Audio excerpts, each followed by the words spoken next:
আজকের এই সিনেমাটির মধ্যে থ্রিল, মিস্ট্রি, সার্ভাইভাল এবং সেই সাথে হালকা সায়েন্স ফিকশন ছোঁয়াও রয়েছে। আর এটি পরিচালনা করেছেন লুইস লেটেরিয়ার, যিনি clash of the Titans, fast and furious, transformer এবং আমাদের সবার প্রিয় দ্য ইনক্রেডিবল হাল্কের মতো দারুণ সব সিনেমা বানিয়েছেন। সুতরাং স্বাভাবিকভাবেই তার কাজের সেই বিশেষ ছাপ ও মুনশিয়ানা আমরা এই সিনেমাতেও প্রত্যক্ষ করতে পারবো। সিনেমাটি শুরুতে বিখ্যাত লেখক আর্থার সি ক্লার্কের একটি চমৎকার উক্তি আমাদের সামনে ফুটিয়ে তোলা হয়, যেখানে তিনি স্মরণ করিয়ে দিয়েছেন যে আমরা এই গ্রহটিকে আর্থ বা পৃথিবী নামে ডাকলেও এর পুরোটাই মূলত এক বিশাল মহাসমুদ্র, তাই নয় কি?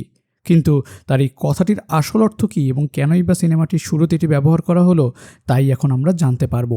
আজ আমরা এক্সপ্লেইন করতে যাচ্ছি 2026 সালে মুক্তি পাওয়া science fiction thriller movie the last house. পুরো ভিডিওটি না টেনে শেষ পর্যন্ত দেখুন, কারণ পুরো গল্পের মোড়ে মোড়ে আপনার জন্য অপেক্ষা করছে শিহরণ। আর হ্যাঁ, অ্যাশনস অফ মুভিজে নতুন হয়ে থাকলে এখনই চ্যানেলটি সাবস্ক্রাইব করে বেল আইকনটি অন করে দিন।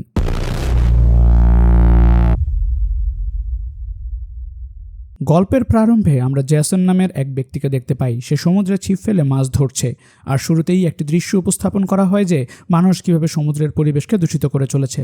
যাই হোক, জ্যাসন শেষ পর্যন্ত একটা বেশ ছোট আকারের মাছ শিকার করতে সক্ষম হয়। আসলে মাছটির আকৃতি এতটাই ছোট ছিল যে তা গণায় ধরার মতো না, তাই জ্যাসন সেটিকে নিজের সফল শিকার বলে বিবেচনা করতে পারে না। এই কারণে সে মাছটিকে দয়া করে আবারও জলে ফিরিয়ে দেয়। ঠিক সেই মুহূর্তে জ্যাসন খেয়াল করে যে আকাশে অত্যন্ত ভয়ঙ্কর ও কালো মেঘ জমে উঠেছে, অর্থাৎ এতটা অশুভ ও ঘন মেঘ সে জীবনে আগে কখনো দেখেনি। সে বিনা দেরিতে সঙ্গে সঙ্গে বাড়ির উদ্দেশ্যে রওনা হয়ে যায়। ব্যাকগ্রাউন্ডের ভয়েস ওভারে আমরা একটি মেয়ের কণ্ঠ শুনতে পাই, যা সম্ভবত জ্যাসনের মেয়ের। যাই হোক, সে বলতে থাকে, সেদিন তো চমৎকার সূর্য ওঠার কথা ছিল এবং আবহাওয়া একদম পরিষ্কার থাকার কথা থাকলেও এই আকস্মিক পরিবর্তন কেউ কল্পনাও করতে পারেনি। এদিকে জ্যাসন গাড়ি চালিয়ে বাড়িতে এসে পৌঁছায়। সে একটি শান্ত শহরতলিতে বসবাস করে, যেখানে তার প্রতিবেশীরা প্রতিদিনের মতো নিজ নিজ কাজেই ব্যস্ত ছিল। জ্যাসন তার গ্যারেজের স্বয়ংক্রিয় দরজাটি খোলার চেষ্টা করে, কিন্তু তা কোনো কাজ করছে না। তাই ভিজে ভিজে বাইরে নেমে গাড়িটিকে রেখে ঘরের মূল দরজা দিয়ে সে ভেতরে প্রবেশ করে। আমরা লক্ষ্য করি ঝরে পড়া বৃষ্টির পানিগুলো বড় অদ্ভুতভাবে আচরণ করছে। আর ব্যাকগ্রাউন্ডে জ্যাসনের মেয়ে আরও যোগ করে যে যেদিন এই বিশেষ বৃষ্টি নেমেছিল সেদিনই মূলত আমরা উপলব্ধি করতে পারি যে এই মহাবিশ্বে আমরা একা নই। আমাদের জ্যাসন পেশায় একজন প্রকৌশলী হলেও এই মুহূর্তে সে সম্পূর্ণ বেকার, আর একই সাথে ঘাড়ে জড়িয়ে আছে বাড়ির লোন পরিশোধের মতো নানা দায়িত্ব। তাদের বাড়িতে রয়েছে জ্যাসনের প্রিয় কুকুর ক্যাসিডি, আর সেই সাথে তার পরিবার, স্ত্রী অ্যান, বড় ছেলে গ্রাহাম এবং ছোট মেয়ে রুথ।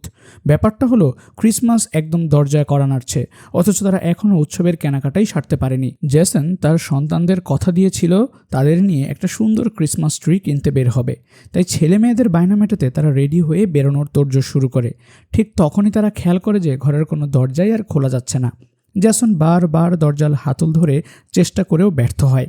সে ঘরের বাকি সব জানালা দরজা দিয়ে বেরোনোর পথ খোঁজে।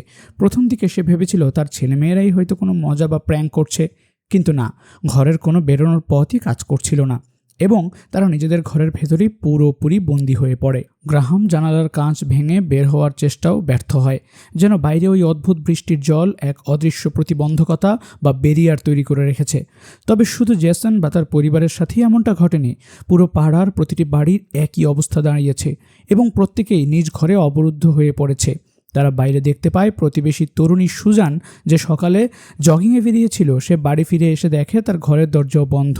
কোনোভাবেই ভেতরে ঢুকতে না পেরে সুজান বাইরে থেকে সাহায্য আনতে দৌড়ে যায়, যা দেখে গ্রাহাম ও প্রতিবেশীরা কিছুটা আশ্বস্ত হয় যে যাক, অন্তত কেউ তো তাদের উদ্ধার করতে আসছে। কিন্তু অনেকটা সময় কেটে গেলেও সুজান আর ফিরে আসে না। রুথের একটা লেখার স্লেট ব্যবহার করে জ্যাসন জানালার পাশ থেকে প্রতিবেশীদের সাথে যোগাযোগ করার চেষ্টা চালায়। এখন আটকে থাকা এক একজন মানুষ এক এক রকম আশঙ্কার কথা ভাবছে।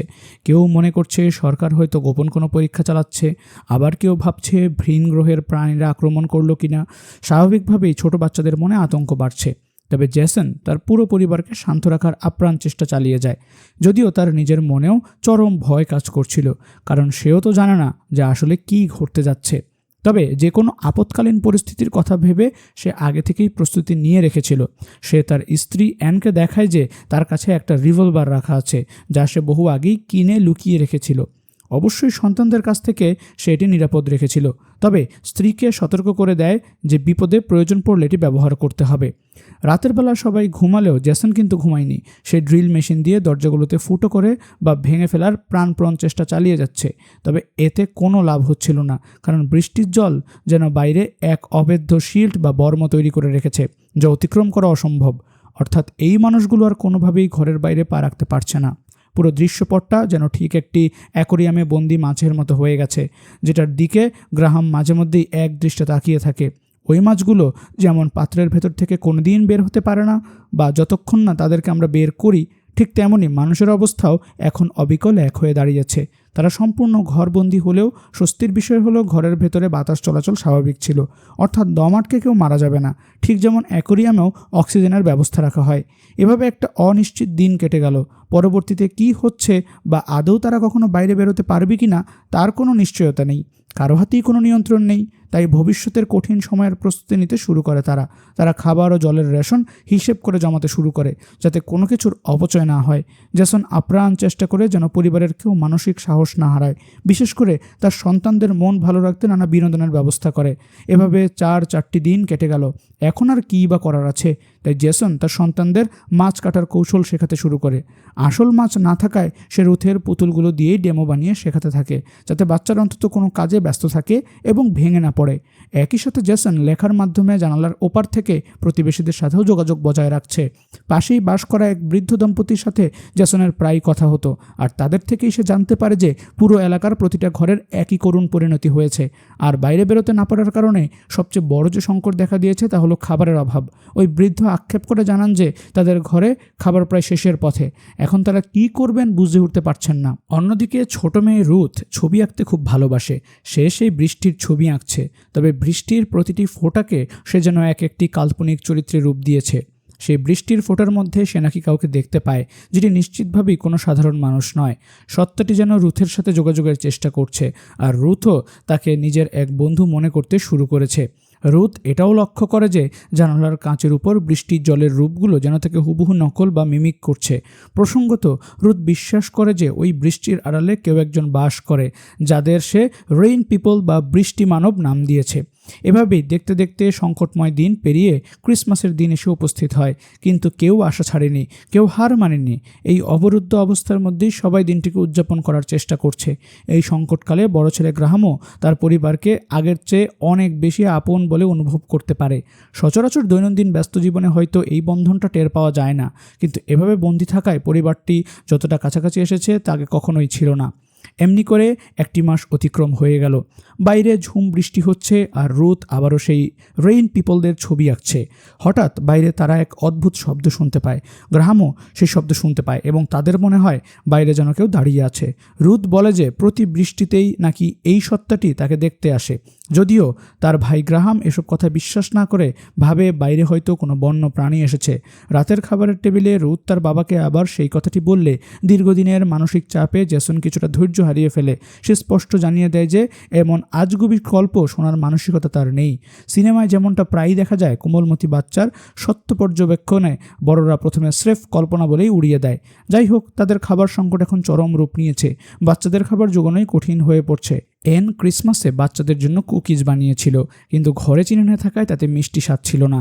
সিনেমাটিকে এরকম কিছু আবেগঘন পারিবারিক মুহূর্ত ফুটিয়ে তোলা হয়েছে, যেখানে অ্যান প্রতি বছর এই বিশেষ দিনগুলোতে ভালোবেসে কুকিজ বানাতো, কিন্তু এবার সামান্য উপকরণটুকু জোগাড় করতে না পারায় তার মনে আফসোসের শেষ নেই। তবে এত প্রতিকূলতার মাঝেও জেসন ও এনের মধ্যকার ভালোবাসা ও পারস্পরিক নির্ভরতা এক ফোঁটাও কমেনি। তারা শক্ত করেই একে অপরের হাত ধরে রেখেছিল। অন্যদিকে সময় গড়িয়ে যাচ্ছে, আর বাইরের প্রকৃতি রূপ বদলে নিয়ে বন জঙ্গল হয়ে ঘন হয়ে উঠছে। একদিন তারা জানালার ফাঁক দিয়ে দেখতে পায় যে বাইরে একটি বন্য কুকুর সানন্দে ঘুরে বেড়াচ্ছে। এটি দেখেই এন প্রথম সত্যিকারের স্বাধীনতার আসল অর্থ উপলব্ধি করতে পারে, যে যাদের আটকে রাখার কেউ নেই তারাই প্রকৃত স্বাধীন। পরের দিন তারা ক্রিসমাসের জমে থাকা উপহারগুলো খুলতে শুরু করে। এন ঘরের ভেতরেই ছোট্ট টবে শাকসবজির চাষ শুরু করেছিল। তার একটি টমেটো গাছে ছোট্ট একটা টমেটো ধরলে সেটিকে উপহার হিসেবে জেসনকে দেওয়া হয়। কিন্তু ঠিক তখনই তাদের পাশের বাড়ির মিস রিচার্ডসন নামক বৃদ্ধা প্রতিবেশী মারাত্মক অসুস্থ হয়ে পড়েন। জেসন বুঝতে পারে যে এই সংকটময় পরিস্থিতিতে এসব এড়ানো অসম্ভব এবং বয়স্ক মানুষের পক্ষে এভাবে দিনের পর দিন টিকে থাকা কঠিন। এদিকে তাদের আদরের পোষা কুকুর ক্যাসিডির শারীরিক অবস্থাও খারাপ হতে থাকে, কিন্তু তার ওষুধও শেষ। অবশেষে অবশিষ্ট সামান্য যেটুকু ওষুধ ছিল তা তাকে খাইয়ে দেওয়া হয়। হঠাৎ একদিন রুথ দেখতে পায় যে সেই প্রতিবেশী তরুণী সুজান, যে এতদিন আগে সাহায্যের জন্য বাইরে গিয়েছিল, সে হাতে একটি ধারালো ছুরি নিয়ে অদ্ভুত উন্মাদের মতো বাড়ি বাড়ি ঘুরে বেড়াচ্ছে। সুজান বাইরে থেকে জেসনদের দরজায় আঘাত করে চিৎকার করে দরজা জানালা খুলে দিতে বলে, কিন্তু চাইলে কি আর কেউ খুলতে পারে? বহুক্ষণ ধরে পাগলের মতো সাহায্য চেয়ে ছোটাছুটি করার পর অবশেষে সেই ভয়াবহ মুহূর্তটি নেমে আসে, যেখানে আসল রহস্য উন্মোচিত হয়। জেসন ও তার পরিবার আতঙ্কে লক্ষ্য করে যে জলের তৈরি অদ্ভুত কিছু বিশালাকার ক্রিয়েচার, যারা সম্ভবত এই পুরো বৃষ্টিও জলকে নিয়ন্ত্রণ করতে পারে, তারা সুজনকে টেনে হিচড়ে অন্ধকারের দিকে নিয়ে চলে যাচ্ছে। মৃত্যুর ঠিক আগের মুহূর্তে সুজান শুধু একটি কথাই চিৎকার করে বলতে পেরেছিল, লুকিয়ে পড়ো। তখনই জেসন ও তার পরিবার হাড়ে মজ্জায় টের পায় যে তারা এই পৃথিবীতে আর একা নেই। পরিস্থিতি অনুধাবন করে জেসন পুরো পরিবারকে একত্রিত করে কঠোর কিছু নিয়ম জারি করে। তারা সম্ভবত দরজা জানালায় ভারী পর্দা টানিয়ে দেয়, যাতে বাইরে থেকে কেউ ভেতরে কিছু দেখতে না পায়। তখনই রুথ আবার মনে করিয়ে দেয় যে সে তো আগেই বলেছিল বাইরে কেউ আছে। রুথ আরও যোগ করে যে রেইন পিপলদের মধ্যে একজন নাকি খুব ভালো, যে তার সাথে কথা বলতে চায়। কিন্তু জেসন তার মেয়েকে কঠোরভাবে বুঝিয়ে দেয় যে বাইরে যারা আছে এবং যারা মানুষদের এভাবে বন্দি করে রেখেছে তারা মোটেও ভালো হতে পারে না।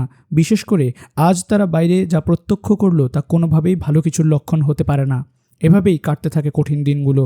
রুথকে দেখা যায় বিভিন্ন জামাকাপড় পেঁচিয়ে ঘরের ভেতর দোলনা বানিয়ে ঝুলছে, কিন্তু তাদের এই পুরনো বাড়িটার অবস্থাও খুব একটা সুবিধাজনক ছিল না।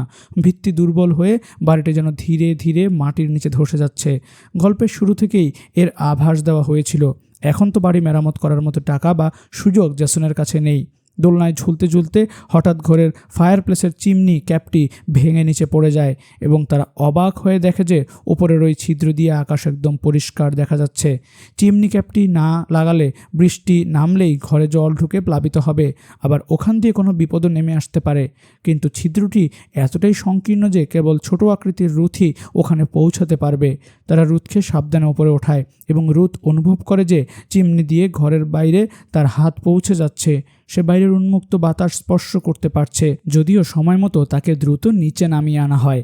কিন্তু তাদের ঘরের আবহাওয়া ভারী হয়ে ওঠে যখন তাদের প্রিয় কুকুর ক্যাসিডি অসুস্থতায় ছটফট করতে থাকে। তার ওষুধ নেই, খাবার নেই। কুকুরটির তীব্র কষ্ট তারা আর চোখ মেলে দেখতে পারছিল না। জ্যাসন বুঝে যায় যে এখন তাকে কি কঠিন সিদ্ধান্ত নিতে হবে। সে তার স্ত্রী অ্যানকে বলে বাচ্চাদের নিয়ে চিলেকোঠার ঘরে চলে যেতে এবং টিভির আওয়াজ ফুল ভলিউমে বাড়িয়ে দিতে। অ্যান পরিস্থিতি বুঝতে পেরে বাচ্চাদের নিয়ে উপরে চলে যায় এবং টিভির আওয়াজ বাড়িয়ে দেয়। আর জেসন ভারী মন নিয়ে নিজের বন্দুক দিয়ে ক্যাসিডিকে গুলি করে তার যন্ত্রণার চির অবসান ঘটায়। কুকুরটি তো মারা গেল, কিন্তু এই মৃতদেহের কি হবে? বাচ্চাদের সামনে তো এই দৃশ্য আনা যাবে না, আর তাদের এই মানসিক আঘাত দেওয়া যাবে না। প্রথমে তারা সিদ্ধান্ত নেয় ফায়ারপ্লেসের আগুনে কুকুরটির দেহ দাহ করে দেবে, কিন্তু জেসনের মাথায় তখন বেঁচে থাকার আরও এক বিভৎস বাস্তবতা চিন্তা ঘুরপাক খাচ্ছিল। কারণ ভবিষ্যৎ দিনগুলোতে খাবারের সংকট আরও ঘনীভূত হচ্ছে। সে অ্যানকে তার ভাবনার কথা সংক্ষেপে জানালে অ্যান ভেঙে পড়ে এবং বলে জেসনের যেটা ঠিক মনে হয় সে যেন তাই করে। সে এই বিষয়ে আর কোনো কথা শুনতে চায় না। অতঃপর জেসন বাধ্য হয়ে ক্যাসিডির মাংস কেটে পিস করে ফ্রিজে রেখে দেয়। পরবর্তীতে জেসন চিমনির ওই ফাঁক দিয়ে সেই মাংসের টুকরো বাইরে ফেলে দিয়ে দেখার চেষ্টা করে যে বাইরের বন্য প্রাণী বা কুকুর তা খায় কিনা। কিন্তু বাইরে থেকে একটি কুকুর খাবারটির দিকে এগোতেই হঠাৎ কিছু একটা দেখে ভয়ে দিকবিদিক জ্ঞান হারিয়ে পালিয়ে যায়। ঠিক তখনই অঝোর ধারায় বৃষ্টি শুরু হয়। এখান থেকে পরিষ্কার বোঝা যাচ্ছে বাইরে থাকা ওই অধরা সত্তা বা ক্রিয়েচারগুলো আশেপাশে উপস্থিত হলেই মূলত এই অদ্ভুত বৃষ্টি নামতে শুরু করে। এদিকে রুথ সেই অদৃশ্য ক্রিয়েচারটার নাম দিয়েছে রুফুস, যাকে সে একটি ভিন গ্রহের এলিয়েন বলেই মনে করে, যে হয়তো ইচ্ছা করলেই বৃষ্টি নামাতে পারে। তবে তার ভাই গ্রাহাম এই তত্ত্ব মেনে নেয় না। কিন্তু আসল সত্য তো তাদের কারোরই জানা নেই। তারা শুধু এতটুকুই জানে যে যেই হোক না কেন এরা যেন মানবজাতিকে কোনো এক অজানা অপরাধের শাস্তি দিয়ে যাচ্ছে। বৃষ্টি নেমে গেছে মানেই ক্রিয়েচারগুলো চারপাশে ঘুরঘুর করছে, তাই তড়িঘড়ি করে সব জানালায় পর্দা টেনে দেওয়া জরুরি ছিল। কিন্তু রুথ কথা না শুনে দেরি করায় পর্দা দিতে খানিকটা বিলম্ব হয়ে যায়, আর তখনই তারা ঘরের খুব কাছে এক বিশাল আকৃতির ক্রিয়েচারের উপস্থিতি টের পায়। যদিও সরাসরি তারা সেটাকে দেখতে পায়নি, তবে তার সুর ও অতিকায় অঙ্গ প্রত্যঙ্গের নড়াচড়া অনুভব করতে পারে, যা কোনো মানুষের মতো নয়। এভাবে চরম অনিশ্চয়তার মধ্য দিয়ে 3টি দীর্ঘ মাস কেটে যায়। একদিন খাবারের টেবিলে রুথ বায়না ধরে যে এই সাধারণ খাবার তার পছন্দ নয়। সে ফ্রিজ খুলে দেখতে চায়। তার ধারণা ঘরের ভেতর হয়তো ভালো কোনো খাবার লুকিয়ে রাখা হয়েছে যা তাকে দেওয়া হচ্ছে না। ক্ষুব্ধ ও বিষণ্ণ বাবা মা তাকে বলে নিজের চোখে গিয়েই দেখতে। রুথ ও গ্রাহাম ফ্রিজ খুলে দেখে সেখানে সত্যিই কোনো খাবার নেই, সব কিছু পুরো ফাঁকা। এই দৃশ্য দেখে অ্যান মানসিকভাবে সম্পূর্ণ ভেঙে পড়ে। সে তার স্বামীর কাছে কান্না ভেজা কণ্ঠে স্বীকার করে যে তারা হয়তো না খেয়েই মারা যাবে। তবে জ্যাসন এখনও হাল ছাড়েনি। কিছুক্ষণের মধ্যেই রুথ ও গ্রাহাম এসে তাদের বাবা মাকে শক্ত করে জড়িয়ে ধরে। এই স্পর্শ তাদের মনে করিয়ে দেয় যে চারপাশের এত সংকট ও করুণ পরিস্থিতির পরও তাদের এই পরিবারটি কিন্তু এখনও এক সূত্রে বাঁধা রয়েছে। এমনকি গ্রাহাম তাদের বাঁচিয়ে রাখতে নিজের প্রিয় অ্যাকোরিয়ামের শখের মাছগুলোকে রান্না করে পরিবেশন করে, ঠিক যেভাবে তার বাবা তাকে মাছ কাটা শিখিয়েছিল। জ্যাসন তার প্রযুক্তিগত জ্ঞান কাজে লাগিয়ে ঘরের বাইরে বিভিন্ন বন্য পশু পাখি শিকারের জন্য একের পর এক ফাঁদ তৈরি করতে থাকে। বাইরে ঘুরে বেড়ানো একটি শিয়ালকে ধরার জন্য সে ফাঁদ পাতলে প্রথম দিকে কিছুটা সাফল্য মিললেও শেষ মুহূর্তে শিয়ালটি পালিয়ে যায়। পেটে খাবার না থাকায় জ্যাসনের মন ও শরীর আর কাজ করছিল না। তখন তার স্ত্রী ঘরে ফলানো কিছু টাটকা সবজি তাকে খেতে দেয়। সেই গাজরটি দেখে জ্যাসনের মাথায় নতুন এক আইডিয়া খেলে যায়। সে নিখুঁত একটি ছোট ফাঁদ তৈরি করে এবং অবশেষে তাদের একটি কাঠবিড়ালি আটকাতে সক্ষম হয়। সেটি রান্না করে পুরো পরিবার মিলে কোনো ক্রমে নিজেদের ক্ষুধা মেটায়। এভাবেই লড়াই করে সময় কাটতে থাকে। যেখানে পৃথিবীর অধিকাংশ মানুষ আশা হারিয়ে মারা গেছে, সেখানে এই একটি পরিবার টিকে থাকার জন্য প্রতিনিয়ত নতুন নতুন উপায় বের করে চলেছে। তারা ঘরের ভেতরেই ইনডোর ফার্মিং করছে, আবার ফাঁদ পেতে বন্যপ্রাণী শিকার করে খাবারের জোগান নিশ্চিত করছে। কিন্তু এরপরেই ঘটে সেই অবধারিত দুর্ঘটনা। একদিন হঠাৎ করে তাদের বিদ্যুৎ সংযোগ পুরোপুরি বিচ্ছিন্ন হয়ে যায়। এখন ঘরের বিদ্যুৎ না থাকলে টিভি চলবে না, বিনোদনের কোনো মাধ্যম থাকবে না। তবে গ্রাহামের সেই পুরনো পিয়ানোটি ঘরে ধুলো জমছিল, যা সে আগে কখনো বাজায়নি। এখন সেই পিয়ানোর সুরই হয়ে ওঠে তাদের অন্ধকার জীবনের একমাত্র বিনোদন ও মানসিক শান্তির উৎস। এভাবে দেখতে দেখতে তারা সে বন্দি অবস্থায় দীর্ঘ 5টি বছর পার করে দেয়। যে অচেনা অতিথিরা এসে তাদের ঘর বন্দি করে রেখেছে, তারা কবে যাবে বা আদৌ যাবে কি না তার কোনো উত্তর নেই। তাই পরিবারটি এই চরম সত্যকে মেনে নিয়ে নিজেদের মতো জীবন গুছিয়ে নিয়েছে। জ্যাসন তার গ্যারেজের গাড়িটির যন্ত্রাংশ খুলে প্রায় ঠিক করে ফেলেছে এবং সবাইকে তা দেখাচ্ছে। কিন্তু তার তরুণ ছেলে গ্রাহাম বুঝতে পারে যে এসব করা পুরোপুরি অর্থহীন, কারণ তারা যখন এই ঘরের চার দেয়াল ভেঙে বেরোতেই পারবে না, তখন গাড়ি ঠিক করে আর কি লাভ। গ্রাহামের মনে জমানো হতাশা স্পষ্ট হয়ে ওঠে। সে এখন আর ছোট শিশুটি নেই, বড় হয়ে উঠেছে। তাই জ্যাসনও তাকে আগের মতো বকাঝকা করে বা বুঝিয়ে শান্ত করতে পারে না। জ্যাসন উপলব্ধি করে যে তার ছেলে মেয়েদের শৈশব এই বন্দি দশায় হারিয়ে গেছে। তারা আর ছোট নেই। তাই নানা রসিকতা করে পরিস্থিতি হালকা করার চেষ্টা করলেও ভেতরের বাস্তব কঠিন সত্যটা বাচ্চারা এখন স্পষ্ট বুঝতে পারে। স্বভাবতই বেঁচে থাকার এই নিরর্থক লড়াই নিয়ে বাবা ও ছেলের মধ্যে কাটাকাটি ও তর্কাতর্কি শুরু হয়।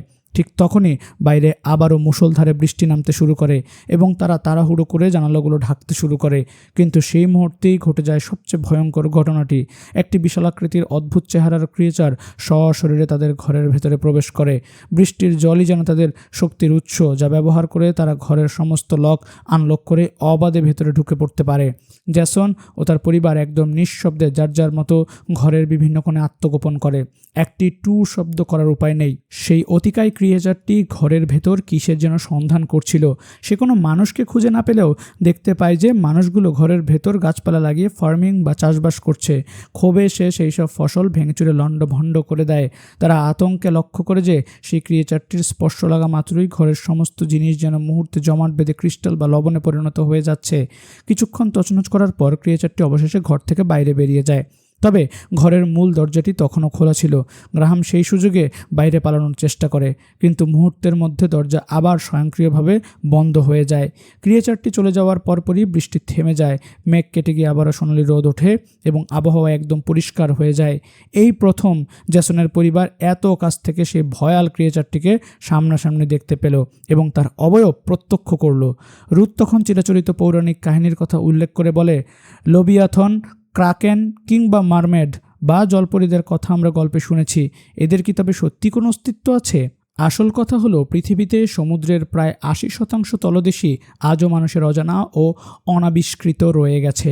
মহাকাশ নিয়ে মানুষ এত গবেষণা করলেও হাতের কাছের এই রহস্যময় মহাসমুদ্র আমাদের কাছে চিরকাল অজানা রয়ে গেছে। তাহলে কি এমন হতে পারে যে এই ক্রিয়েচারগুলো মহাকাশ থেকে আসেনি, বরং তারা এই পৃথিবীরই গভীর সমুদ্রের প্রাচীন বাসিন্দা? তারা হয়তো এসেছে প্রকৃতির উপর তাদের হারানো অধিকার ও সাম্রাজ্য পুনরুদ্ধার করতে, যেটা আদতে তাদেরই ছিল। এই সত্যগুলো হয়তো সমুদ্রের সেই পৌরাণিক ক্রোকেন বা লেবিয়াথনেরই আধুনিক কোনো রূপ।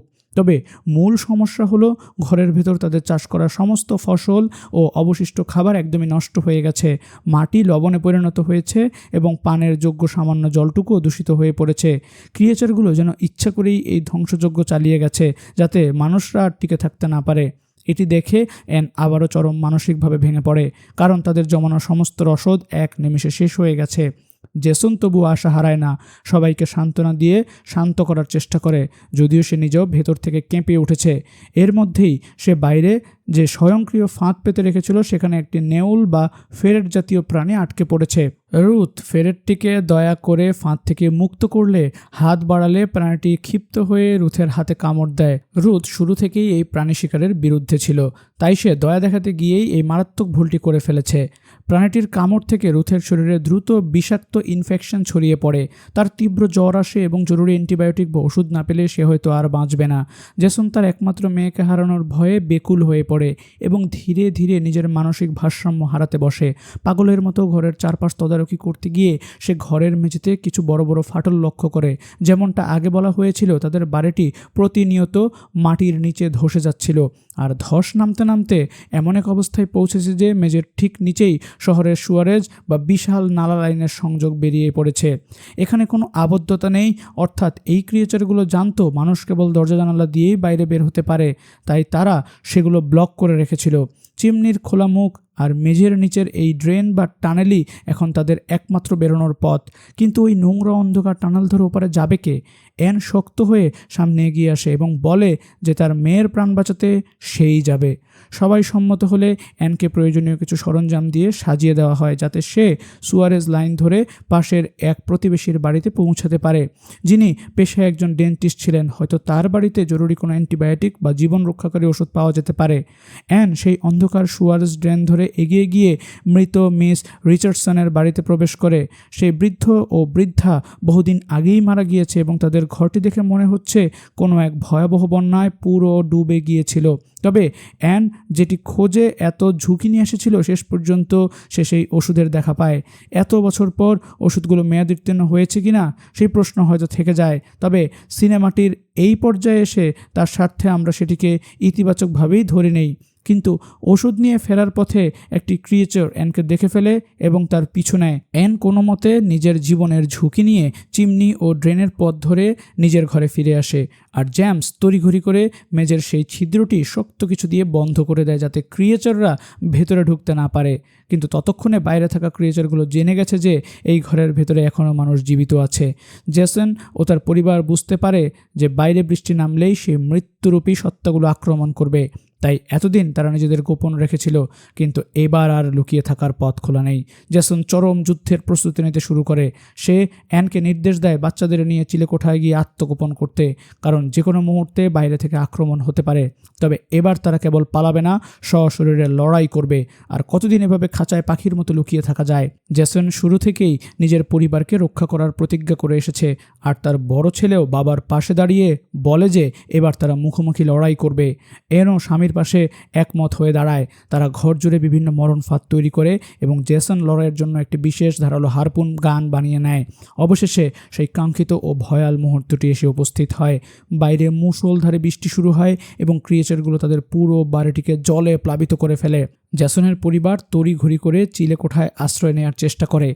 অন্যদিকে অতিকায় ক্রিয়েচারটি ঘরের ভেতরে তাণ্ডব চালিয়ে ঢোকে। এত বিশাল ও অদ্ভুত শক্তির সাথে লড়াই করা সহজ ছিল না। তাদের পাতা একের পর এক ফাঁদ ব্যর্থ হতে থাকে। তবে একদম শেষ মুহূর্তে ভাগ্য তাদের সহায় হয়। জ্যাসন তার তৈরি হারপুন গান দিয়ে নিখুঁত নিশানায় ক্রিয়েচারটির শরীরে সরাসরি আঘাত করে। একই সাথে যেহেতু বাড়িটি আগে থেকেই ধসে যাচ্ছিল, মেঝের ফাটলটি বড় হতে থাকা সমস্ত জল হু হু করে নিচে সুয়ারেজে নেমে যায়। এতে ক্রিয়েচারটি তাদের পাতা ফাঁদে মারাত্মকভাবে আটকে পড়ে এবং একদম অসাড় হয়ে যায়। জ্যাসন সুযোগ বুঝে একটি ধারালো ছুরি দিয়ে ক্রিয়েচারটির গলার কাছে ধরে হুমকি দেয় এবং বাইরে যাওয়ার দরজা খুলে দিতে বলে, নতুবা সে এটিকে হত্যা করবে। কিন্তু ক্রিয়েচারটি নির্বিকার থাকে, কোনো কথা শোনে না বা দরজাও খোলে না। জ্যাসন বুঝতে পারে ক্রিয়েচারটিকে মেরে ফেললেও তাদের দরজা বন্ধ খুলবে না। তাহলে এখন উপায় কী? ঠিক তখনই জ্যাসনের মনে পড়ে তার ছোট মেয়ে রুথের সেই পুরনো কথাটি। রুথ বলেছিল একটি ক্রিয়েচার নাকি খুবই বন্ধুভাবাপন্ন এবং সে তাদের সাথে যোগাযোগ করতে চায়। জ্যাসন তার এক গভীর সত্য উপলব্ধি করতে পারে যে এই চরম মুহূর্তে শক্তি বা লড়াই দিয়ে জয় পাওয়া যাবে না। এখন দরকার দয়া, সহানুভূতি ও মানবিক ভালোবাসা প্রদর্শন করা। জ্যাসন কাল বিলম্ব না করে তার হাতের মারণাস্ত্র ও ছুরিটি মাটিতে ফেলে দেয়। সে আটকে থাকা ক্রিয়েচারটির বাঁধন মুক্ত করে দেয় এবং নিজের দুই হাত তুলে ক্রিয়েচারটির সামনে সম্পূর্ণ আত্মসমর্পণ করে বোঝায় যে তারা আর কোনো লড়াই বা হিংসা চায় না। জ্যাসনের এই পরম সহানুভূতি ও অহিংস আচরণ ক্রিয়েচারটির হৃদয় স্পর্শ করে। সেটি আর তাদের উপর আক্রমণ না করে স্বয়ংক্রিয়ভাবে ঘরের প্রধান দরজাটি খুলে দেয়। জ্যাসন ও তার পরিবার ধীরে ধীরে বাইরে বেরিয়ে আসে। কিন্তু বাইরে তখনও অন্যান্য হিংস্র ক্রিয়েচারগুলো তাদেরকে ঘিরে রেখেছিল। ঠিক তখনই জ্যাসন যে ক্রিয়েচারটিকে জীবন দান করেছিল সেটি অন্য সমস্ত ক্রিয়েচারদের সংকেত দিয়ে বুঝিয়ে দেয় যে এদের আঘাত না করতে, আর অমনি বাকি সত্ত্বগুলো পথ ছেড়ে পেছনে সরে দাঁড়ায়। জ্যাসন ও তার পরিবার অলৌকিকভাবে ঘর থেকে নিরাপদে বাইরে বেরিয়ে আসার সাথে সাথেই বহু বছরের জরাজীর্ণ সেই পুরো বাড়িটি হুড়মুড় করে মাটির নিচে ধসে পড়ে। আসলে এই বাড়িটি পুরো গল্প জুড়ে এক গভীর রূপক বা ম্যাটাফর হিসেবে কাজ করে। যে বাড়িটি যে কোনো সময় ভেঙে পড়ার কথা ছিল তা ভেঙে পড়েনি যতক্ষণ না পরিবারটি তাদের কাঙ্ক্ষিত মুক্তি পায়। আর যখন মানুষ ও ওই অদ্ভুত প্রাণীদের মধ্যে অহিংসার মাধ্যমে প্রকৃত মুক্তি ও স্বাধীনতা এলো, ঠিক তখনই পুরনো স্মৃতিবিজড়িত বাড়িটি ধসে বিলীন হয়ে গেল। অবশেষে সেই অদ্ভুত সত্তাগুলো সমুদ্রের জলধারায় ধীরে ধীরে মিলিয়ে যায়, বৃষ্টি থেমে যায় এবং মেঘের আড়ালে চিরে রক্তিম সূর্য ওঠে। তবে বাইরের পৃথিবী আর আগের মতো নেই।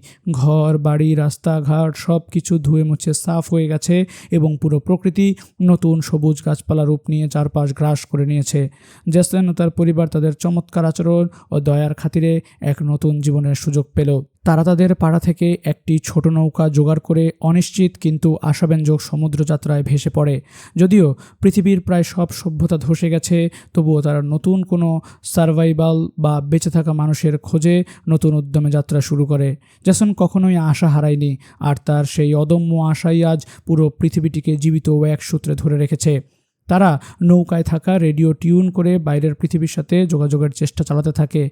কেউ কি এখনও বেঁচে আছে? আর অলৌকিকভাবে অপর প্রান্ত থেকে তারা একটি রেডিও সিগন্যাল বা বার্তা শুনতে পায়, অর্থাৎ পৃথিবীর বুকে তাদের মতো আরও বহু মানুষ রয়ে গেছে যারা এই তাণ্ডবে সারভাইভ করতে পেরেছে। আর মানবজাতির এই নতুন যাত্রার দিনটিকে গণ্য করা হচ্ছে ডে 1 বা প্রথম দিন হিসেবে, কারণ পুরো মানব সভ্যতা আজ এক নতুন রিস্টার্ট বা পুনর্সূচনার সুযোগ পেয়েছে। তবে যদি প্রশ্ন ওঠে এই ভয়াল ক্রিয়েচারগুলো আসলে কারা ছিল, তার কোনো সুনির্দিষ্ট উত্তর হয়তো স্ক্রিপ্টে সরাসরি দেওয়া হয়নি। তবে সিনেমার বার্তা পরিষ্কার, আমাদের মহাকাশ নিয়ে হাজারো জ্ঞান থাকলেও নিজের পৃথিবীর সমুদ্র নিয়ে জ্ঞান বড্ড সীমিত। হয়তো তারা এই পৃথিবীরই এক প্রাচীন ও শক্তিশালী অধিবাসী, যারা মানুষকে তাদের ভুল শুধরে দিতে এবং প্রকৃতির আসল রূপ চেনাতে এক নতুন সুযোগ দিয়ে বিজয়ের বার্তা দিয়ে গেল। মুভিটি কেমন লাগলো কমেন্ট করে জানান। ভালো লাগলে অবশ্যই একটি লাইক দিন এবং বন্ধুদের সাথে শেয়ার করুন। দেখা হবে পরবর্তী কোনো টান এক্সপ্লেনেশনে। ততক্ষণ পর্যন্ত ভালো থাকুন, সুস্থ থাকুন। আল্লাহ হাফেজ।